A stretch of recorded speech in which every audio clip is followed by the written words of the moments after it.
सोमवार को इस दुनिया से रुखसत हो गए। एक ऐसा ये नुकसान है यकीनन जिसका कोई पैरेलल नहीं है, और बड़ा भाई तो बाप की बचा होता है। तो नाजरीन ने आपके दम मौजूदगी में आपसे ताज़ियत भी किया, कंसर्न्स का भी इजहार किया और दुआ भी किया उनके लिए। देखें, हमारा ख़ानदान मशरक़ी पंजाब का एक रूहानी ख़ानदान। हमारे जद्दे अमजद हज़रत ताजुल आरिफ़ीन शेख अब्दुल नबी शामी, वो शाम 84 में दफन है, जो होशियारपुर के करीब है, और उनकी औलाद होने की निस्बत से हम शामी कहलाते हैं। मेरे बड़े भाई साहिबजादा ज़ियाउर रहमान शामी साहब, वो साहिबजादा लिखते थे, वालिद साहब भी लिखते थे। मैं गुरेज करता हूँ और नहीं लिख पाया, क्योंकि जो औलिया की औलाद है हमारे यहाँ उनको साहिबजादा कहा जाता है। हाँ जी, हाँ, यहाँ पर तो मुझसे वो 10 साल बड़े थे।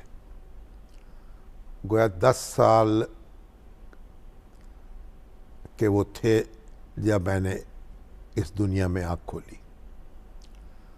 उनकी गोद में मैं पला बड़ा, उनकी उंगली पकड़कर मैंने चलना सीखा, और फिर उनके साए में मेरी परवरिश हुई।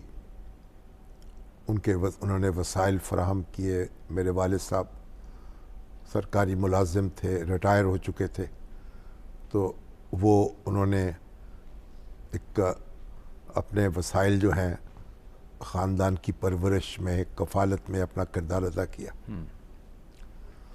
और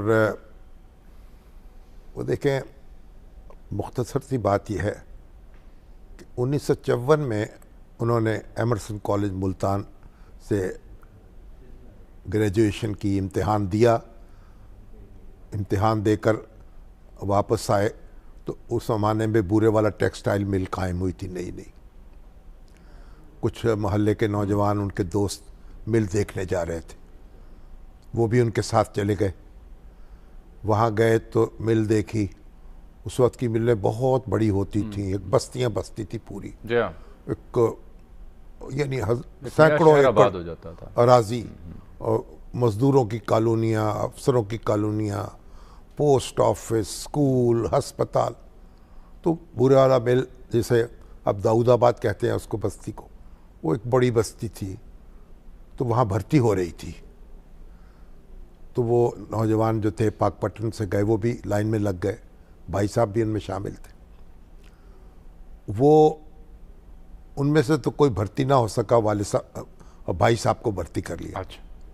90 रुपये माहवार पर वो क्लर्क भर्ती हो गए, बुरे वाला टेक्सटाइल। वापस पहुंचे, बताया घर में, उनका चलो जब तक नतीजा नहीं आता इम्तिहान का उस वक्त तक बेकार बैठने से बेहतर है।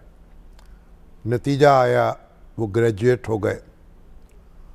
तो मिल वालों ने उनको सुपरिटेंडेंट बना दिया, तरक्की हो गई, तनख्वाह में भी इजाफा हुआ।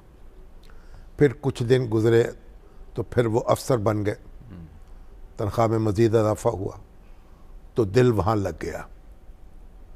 और कुछ अरसे के बाद, बल्कि कई साल के बाद, उनको फिर दाऊद कॉरपोरेशन का स्कॉलरशिप मिला, और वो लंदन स्कूल ऑफ इकोनॉमिक्स से उन्होंने पर्सनल मैनेजमेंट में डिग्री हासिल की, डिप्लोमा हासिल किया पर्सनल मैनेजमेंट। तो फिर वो बूरे वाला मिल से फिर अब्बासी टेक्सटाइल मिल रहीम यार खां में गए। ये भी जो हमारे अली ब्रदर्स हैं, उनकी मलकियत थी। फिर ये अवाम सिंध इंजीनियरिंग में चले गए, वहाँ फिर अली आटो से अवामी आटोज़ हुई। गवर्नमेंट ने उनको टेक ओवर कर लिया, तो वो सरकारी मुलाजम हो गए एक तरह से। और फिर PIDC के चेयरमैन मुकर्रर हुए बाद में, और एक बड़ी दयानत के साथ ज़िंदगी गुजारी। और कराची में मुकीम हो गए, कराची में मुकीम रहे, 50 साल से ज़्यादा अरसा मुख्तलिफ कंपनियों के सरबराह रहे, नेशनल सीमेंट इंडस्ट्रीज़ के, जैसे डालमिया सीमेंट फैक्ट्री के, फिर नेशनल पाइपलाइन के, और नेशनल ऑयल्स के अंदर, और बड़ी उन्होंने बड़े तो अलील थे कुछ अरसे से अलील थे। अब बड़ी दिलचस्प बात मैं आपको बताऊं, हमारी ख्वाहिश थी कि वो लाहौर ट्रांसफ़र हो जाए। लाहौर ट्रांसफ़र हो जाए? हाँ, लाहौर कोई किसी पब्लिक सेक्टर की कंपनी में उनको एमडी मुकर्रर कर दिया जाए। तो जनरल ज़ियाउल हक तशरीफ़ लाए, तो हमारे घर वालों ने, वालदा ने कहा, उसने कही आप उनसे बात करो। तो मैंने उनसे बात की, तो मैंने उनसे कहा मेरे भाई वहाँ एक बड़े मनसब पर फायज़ हैं, तो आप यहाँ उनको ट्रांसफ़र कर दें। यहाँ ट्रांसफ़र होते तो ज़ाहिर है किसी कंपनी में एमडी लगते या कोई और इस तरह का ओहदा उनके पास होता, तो वो ज़ाहिर है वफाकी सतह पर उसका फ़ैसला होता। तो जनरल ज़ियाउल हक को पता नहीं क्या उनके ज़हन में आई, मुझसे अचानक उन्होंने सवाल पूछा, शामी साहब पहले ही मुझे ये बताएं कि आपके भाई जो हैं वो भुट्टो दौर में एक सरकारी अदारे में बड़े मनसब पर फायज कैसे रहे, नौकरी कैसे करते रहे? मेरे मुंह से अब्रप्टली निकला। मैंने कहा सर ये तो वही लोग बता सकते हैं जो भुट्टो दौर में नौकरी करते रहे। मैं तो फकीर आदमी हूँ, मैंने तो ये मजा चखा नहीं मुलाजमत का, मैं आपको कैसे बता सकता हूँ? उन लोगों से पूछ लीजिए जो भुट्टो दौर में नौकरी आला ओहदों पर फायज रहे, जो कि खुद मौसूफ थे। बस वो अब एक मेरी जो बात थी उनके चुभी, मगर वो खामोश हुए। कहने लगे अच्छा आप जनरल हबीबुल्लाह अभी आ रहे हैं, वो एडवाइज़र होंगे प्रोडक्शन के, उनसे बात कर लीजिएगा, आपसे तो उनका ताल्लुक भी है। जनरल हबीबुल्लाह हमारे बड़े मेहरबान थे।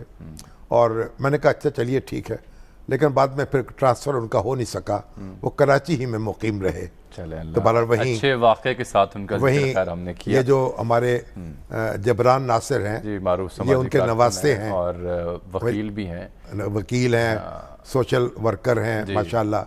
तो ये ज़ियाउर रहमान शामी साहब के नवासे हैं, उनकी इकलौती बेटी जो हैं उनके साहबजादे हैं। ऐसे ही तो सर अल्लाह ताला उनकी मग़फ़िरत करे, बड़ी यादें वाबस्ता हैं उनसे, और 75 साल का साथ है। और बस क्या करूं, अल्लाह आपको सब्र दिल जो है और उनके दर्जात बुलंद फरमाए। यूं जिंदगी गुजार रहा हूँ तेरे बगैर, जैसे कोई गुनाह किए जा रहा हूँ मैं। ऐसे ही है सर, बिल्कुल ऐसे। अल्लाह ताला आपके बड़े भाई साहब की दर्जात बुलंद फरमाए और आप सबको सब्र दे। बहुत ही मिलनसार, मुतवाज़े, लोगों के काम आने वाले, वसी दस्तरखान, हर एक को जो भी जिसको फ़ायदा पहुंच जाए उसको फ़ायदा पहुंचाने वाले, सही, वो एक सायेदार दरख्त है।